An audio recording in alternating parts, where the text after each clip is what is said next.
Ok, avant de finir avec la catalyse, il y avait un point final ici que je voulais préciser, que j'ai oublié. K, c'est la constante de vitesse d'une réaction chimique et c'est une fonction de la température. Si on augmente la température, on espère que la réaction se passera plus rapidement. Donc, quand on augmente T,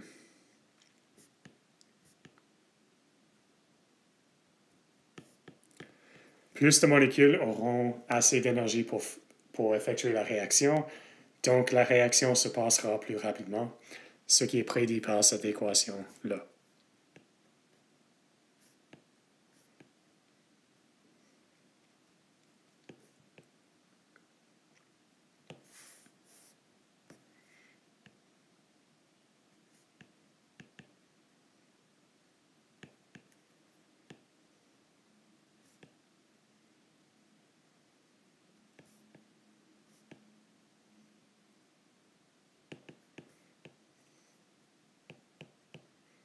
Donc les conséquences sont K augmente et la réaction se passe plus rapidement.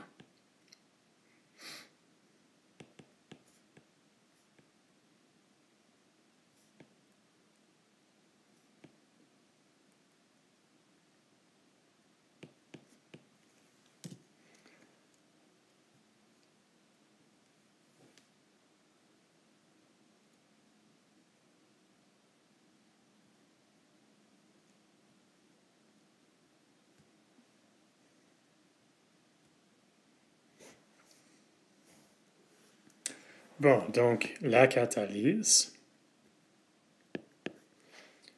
Un catalyseur est une substance qui accélère une réaction sans être transformée ou est régénérée à la fin.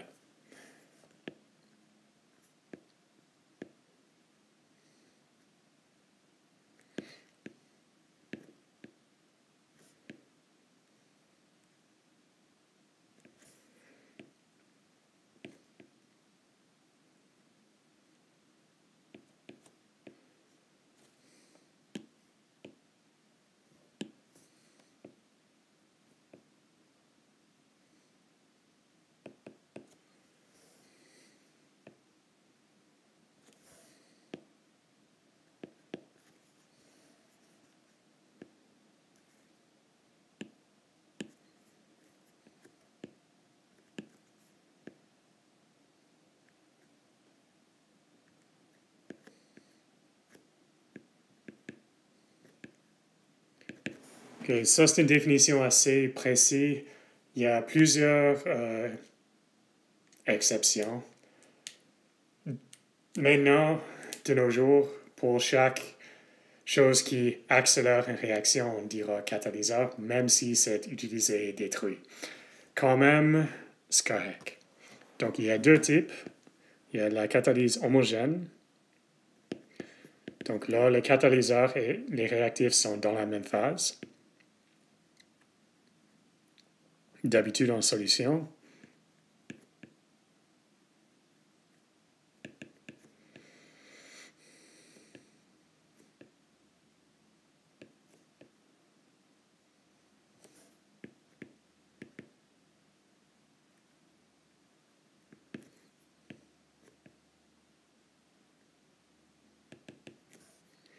Puis hétérogène. Ils sont en phase différente, bien entendu.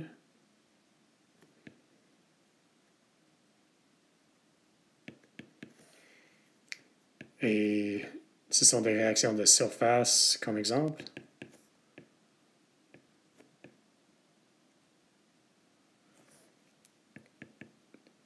Un exemple, c'est la réduction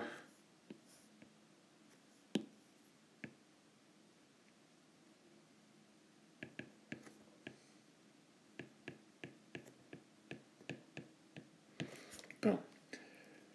Les catalyseurs baissent l'énergie d'activation en offrant un chemin différent pour la réaction.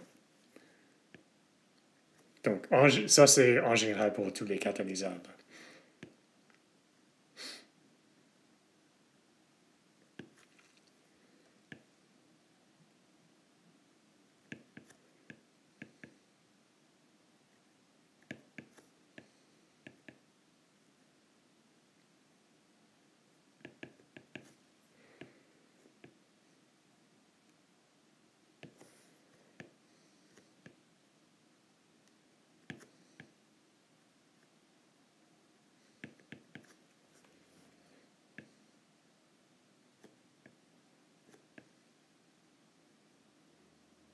Et il y a plusieurs manières.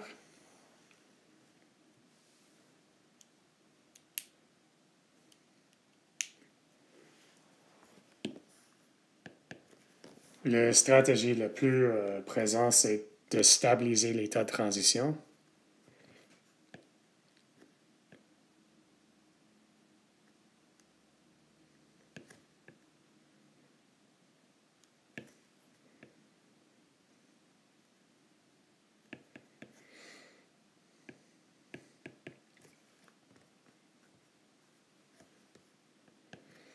Et d'habitude, on garde les réactifs en place pour que la fréquence des collisions n'est pas en question parce que les molécules sont déjà gardées en place.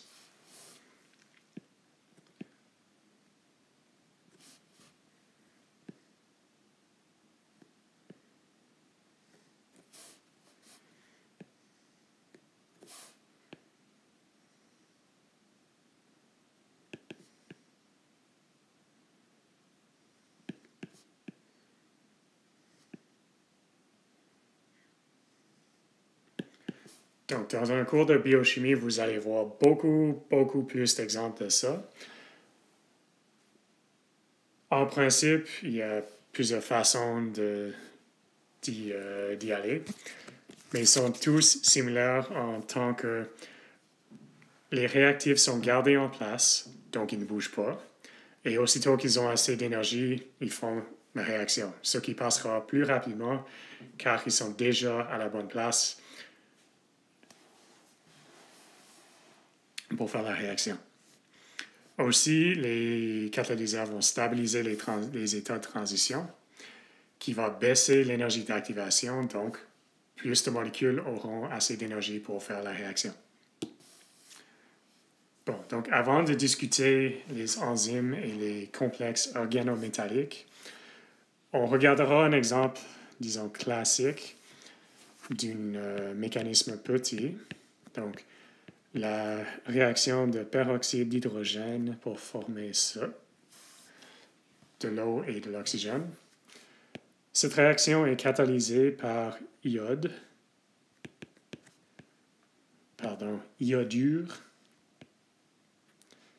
Moi, j'ai appris toute ma nomenclature en anglais, donc désolé. Donc, I- que je pensais iodure. Donc, au lieu de ça, on a un équilibre entre ces deux choses. Ensuite, ne mémorisez pas ça.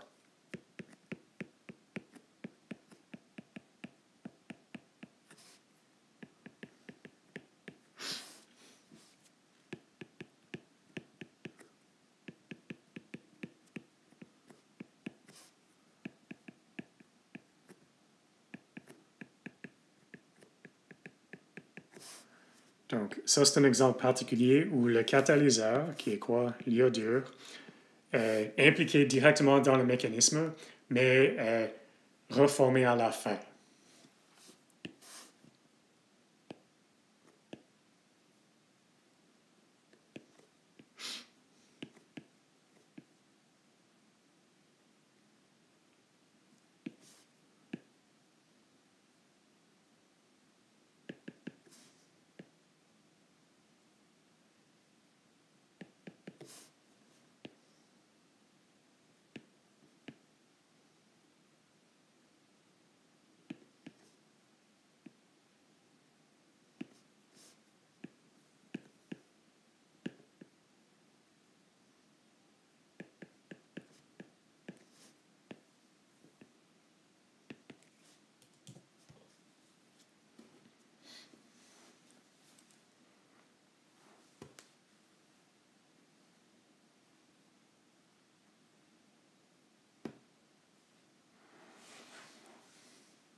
Bon, donc, prochainement, l'exemple que il y a deux grande classe particulière qu'il va diviser, vous, comme étudiant, soit les enzymes ou soit les complexes organométalliques. Donc, on va voir en premier les complexes organométalliques. Donc là, on a une grande simplification.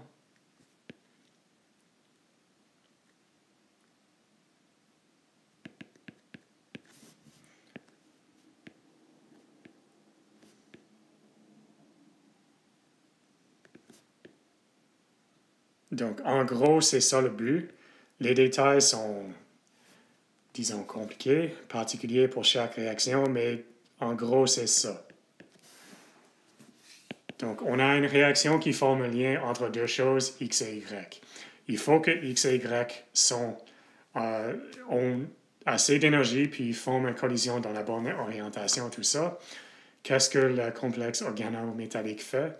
Il garde X et Y à la bonne place, puis il va stabiliser l'état de transition pour que la réaction se passe plus rapidement. Donc,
bon, donc, disons, sans catalyseur, on a X qui va partout, puis on a Y qui va partout, et parfois il y aura une collision, et parfois cette collision aura assez d'énergie pour former les produits. Par contre, si on a un complexe de coordination, donc ça c'est notre catalyseur, disons, c'est un métal entouré des ligands qui occupent de l'espace. C'est ça notre simplification. On peut avoir X qui est coordonné ou lié faiblement au métal, puis Y qui est lié faiblement au métal. Ensuite, cette distance-là va diminuer. On va former le lien, puis XY va partir et on régénérera notre complexe de coordination qui est vide d'un côté. Donc ça, c'est une grosse simplification, mais c'est ça le but de la catalyse organométallique. Ça garde les réactifs à la bonne place pour qu'ils puissent former leur produit. OK, donc l'autre stratégie qui est pas totalement différente, mais beaucoup plus spécialisée, c'est les enzymes.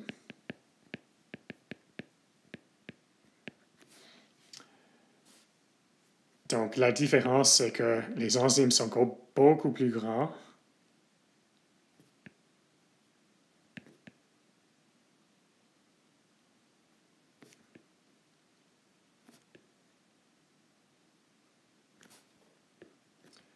que les complexes organométalliques.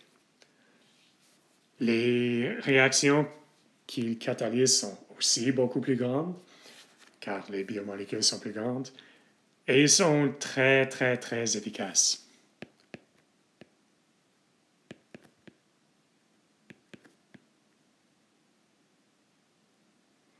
Et pourquoi c'est l'évolution?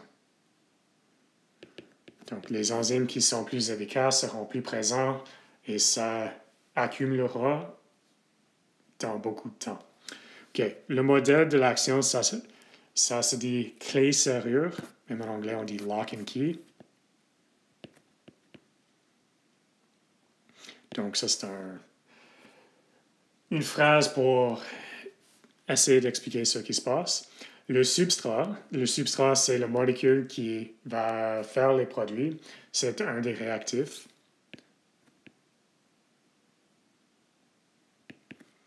Donc, réactif est le clé.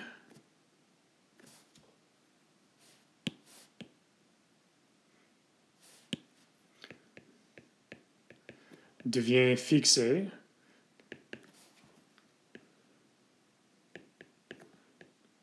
au site actif. Donc, je ne vais pas définir ça trop, de l'enzyme. Et ça, c'est la serrure où la réaction se passe.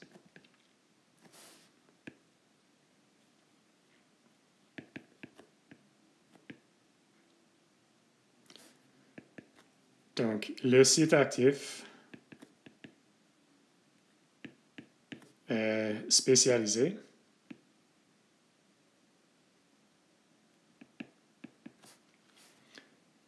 pour un ou quelques molécules particulières.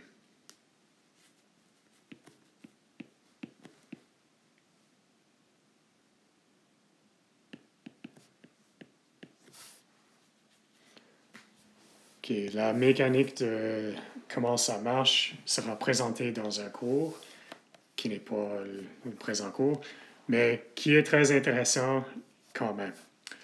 Bon, un modèle cinétique est grâce à Michaelis puis Menton. Et c'est possible que vous avez déjà vu ça, mais on va voir les équations cinétiques. Donc, c'est le module d'un enzyme.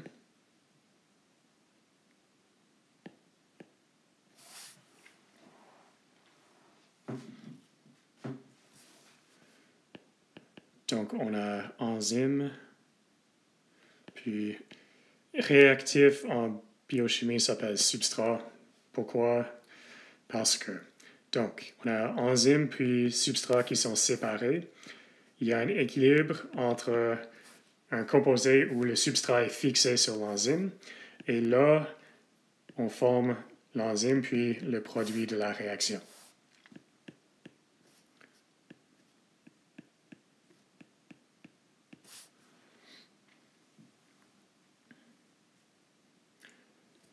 Bon, donc, le substrat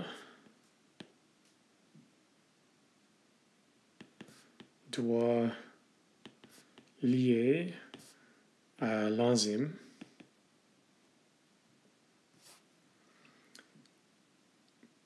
avant que la réaction se passe.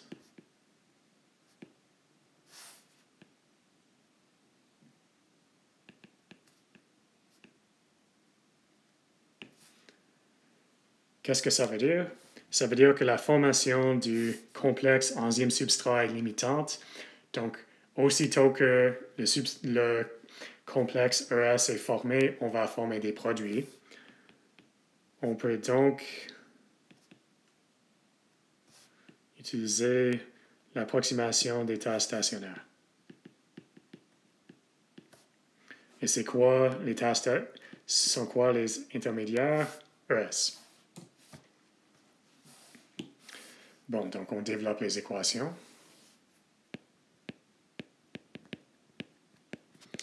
ES est formé par enzyme substrat. c'est déformé par ça et c'est utilisé pour former les produits. OK. Et l'approximation d'état stationnaire nous dit que ce changement est zéro. Encore une fois, pourquoi? Parce que la formation du complexe enzyme-substrat est l'étape limitante. Bon, donc on peut réarranger ça pour cette concentration.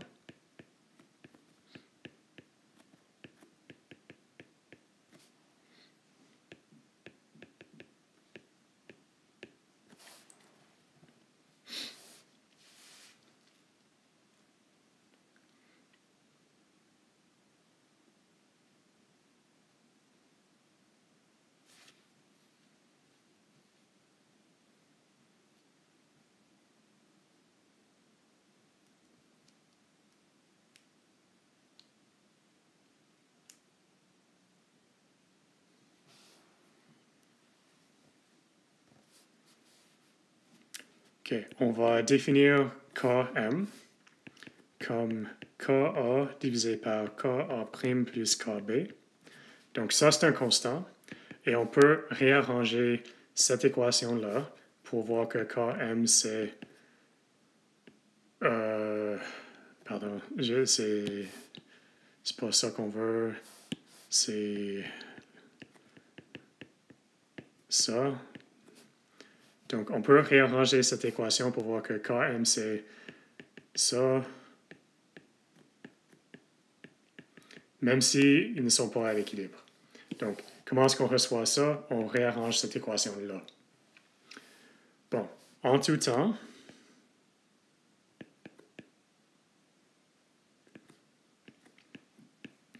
la concentration de l'enzyme au début, c'est la somme de la concentration de l'enzyme plus la concentration de l'enzyme substrat. Donc, l'enzyme est conservé, donc la somme de ces deux concentrations, c'est le montant initial de l'enzyme. OK. Là, on a une particularité qui est convenable.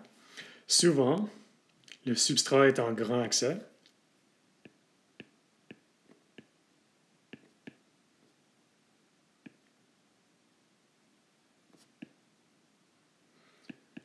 Ou au moins comparé avec l'enzyme.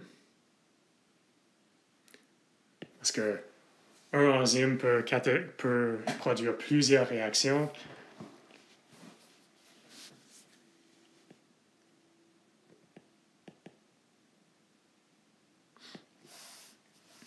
Qu'est-ce que ça veut dire? C'est une approximation un peu bizarre, peut-être, mais la concentration du substrat ne change pas tellement. Pour des courtes périodes de temps, c'est correct de faire cette approximation-là. En général, ça ne fait pas de sens. Quand même, pour des courtes périodes de temps, c'est correct. Bon, donc on réarrange. ES, c'est 1 sur Km ES. Donc, on peut remplacer E par E0 moins ES, puis S par S0.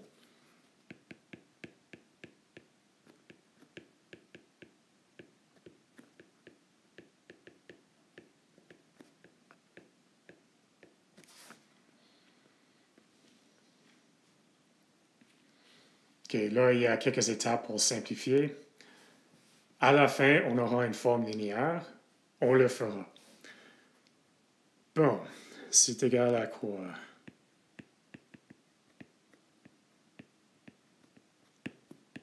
Donc, ça, ce sont tous des constants.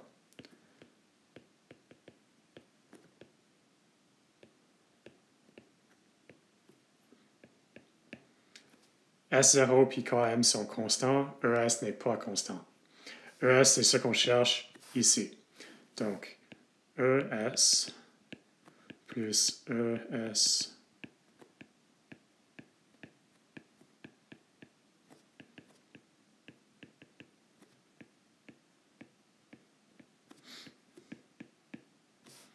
OK, on factorise.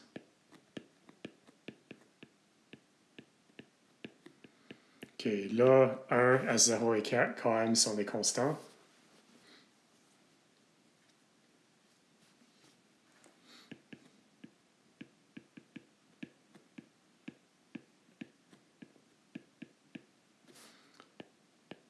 Donc, finalement, ES, c'est E0, S0, KM, 1 plus S0 sur KM. OK, on peut mettre le KM dans les parenthèses. 1 fois KM sera KM, puis S0 sur KM sera S0.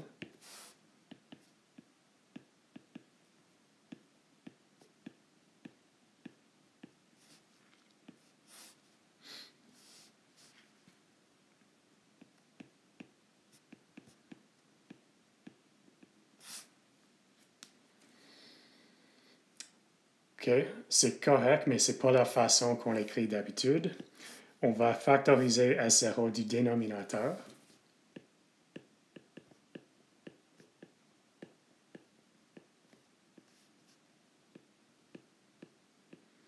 Donc, si on veut enlever S0 de Km, il faut diviser par S0. Puis là, on a 1. Pourquoi? Parce que le montant substrat initial devra avoir aucun rapport. Et ça devient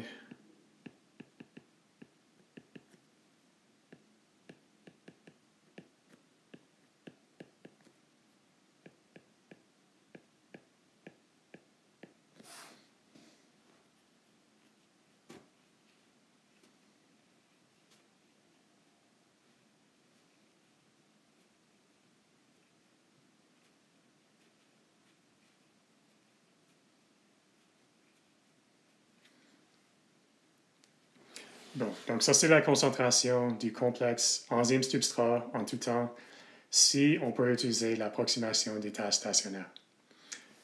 C'est quoi la vitesse de réaction? C'est dP/dt, la vitesse de formation des produits. C'est Kb fois la concentration ES.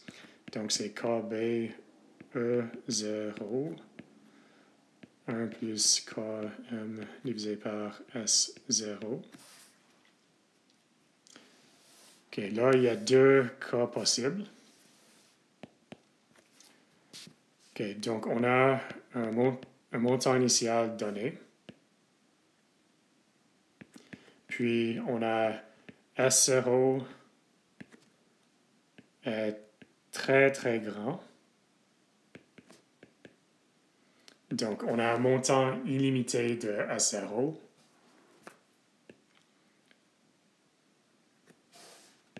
La vitesse devient indépendante de S0 et tend vers une vitesse maximale.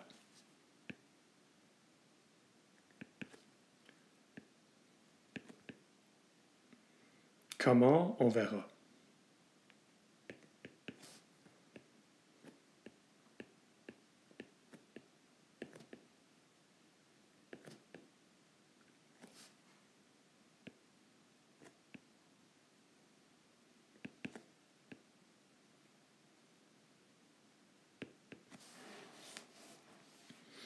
OK, donc si la concentration de S initiale est très, très grande, ça veut dire qu'elle est beaucoup plus grande que Km. Et donc, Km divisé par un nombre qui est beaucoup plus grand que Km tend vers 0. Donc, ça veut dire que 1 plus Km divisé par 0 est 1. Donc, V, qui est Kb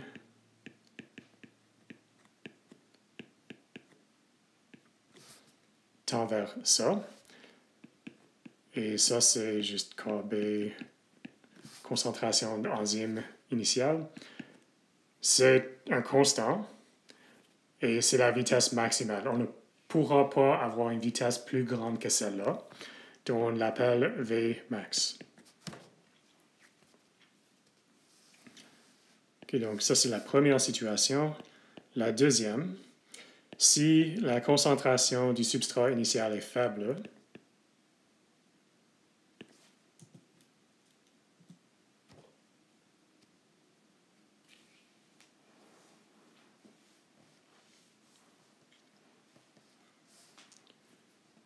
donc S0 est beaucoup plus petit que Km. Dans ce cas, Km divisé par S0 est grand. Et donc, un nombre qui est très très grand plus 1 est plus ou moins... OK. C'est la même chose que le très grand nombre. Ajouter 1 à 10 millions ne change pas le fait qu'on a 10 millions. Donc là, la vitesse devient KB.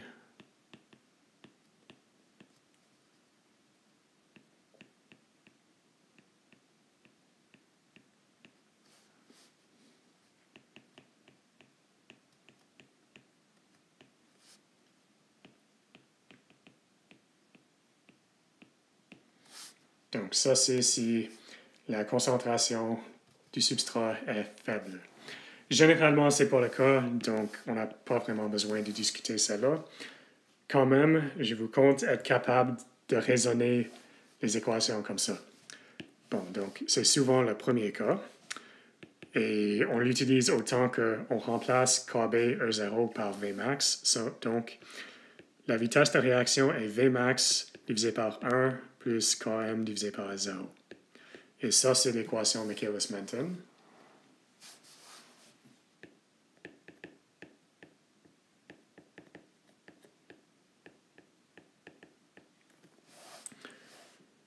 Donc, c'est quoi Vmax? C'est un constant fois le montant d'enzyme initial. Donc, c'est quelque chose qu'on peut mesurer. En principe, c'est constant. Km est constant. Puis S0, c'est un constant aussi.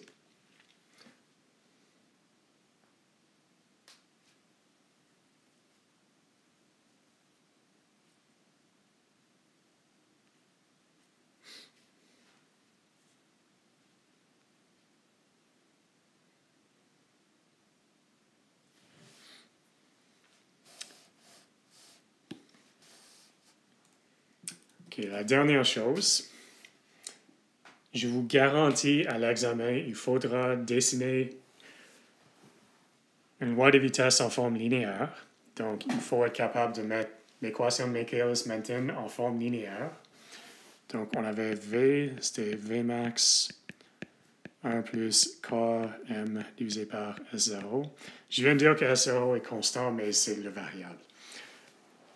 S0, c'est le montant du substrat initial qu'on apporte. Donc, on veut V comme fonction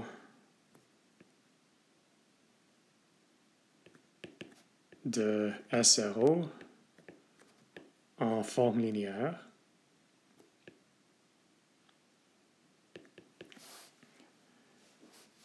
Si on prend 1 sur V, qu'est-ce qu'on a? On a 1 plus Km sur S0 divisé par Vmax. Et on peut réécrire ça comme 1 sur Vmax plus Km.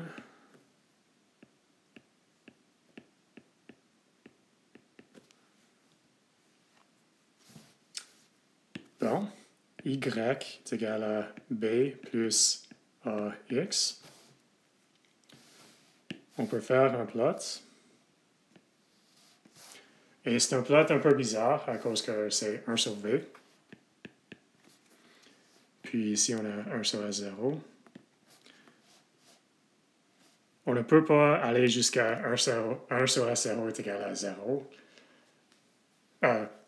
Si on met S0 est égal à 0, on n'a pas ce qu'on veut. Et on ne peut pas en réalité arriver ici parce qu'il faudra un montant infini de S. Par contre, on peut faire des mesures. Puis on peut faire l'extrapolation ici.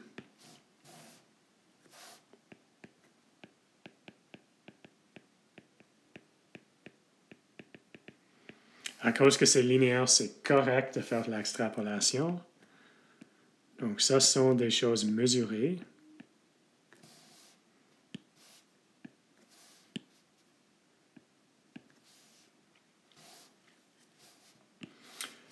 C'est quoi la pente? C'est Km divisé par Vmax. L'ordonnée à l'origine, c'est ça. Et ce point-là est pertinent aussi. C'est le point où 1 sur V est égal à 0. C'est quoi S à ce point-là? C'est moins 1 sur Km. Comment raisonner ça? Mettez 1 sur V est égal à 0, puis résout pour 1 sur S0.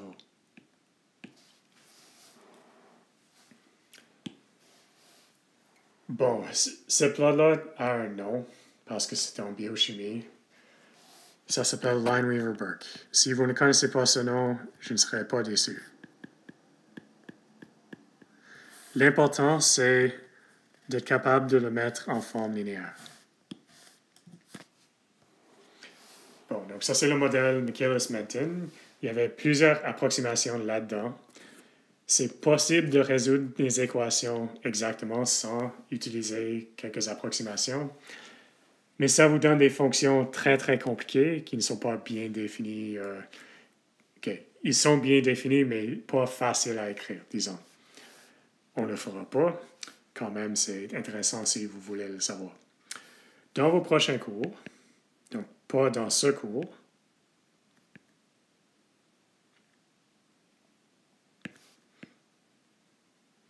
on peut modifier ce mécanisme-là. Donc, c'est ça le mécanisme. On peut le modifier avec un inhibiteur.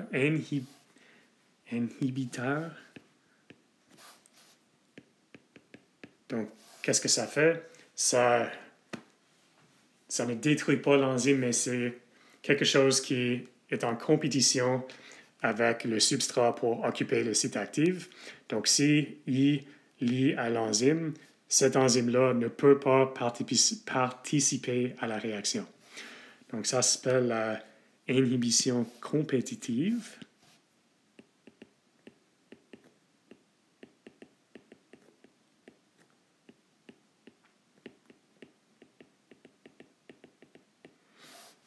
Il y a aussi un mécanisme où on a une deuxième chose.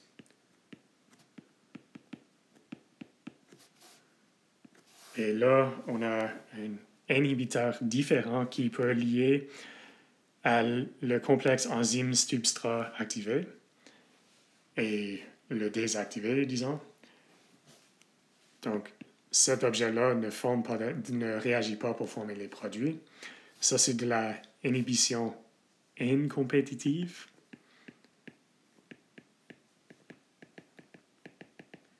Et les deux mécanismes vont modifier les équations Michaelis-Menten d'une façon bien comprise, qu'on ne verra pas ici, mais dans vos prochains cours.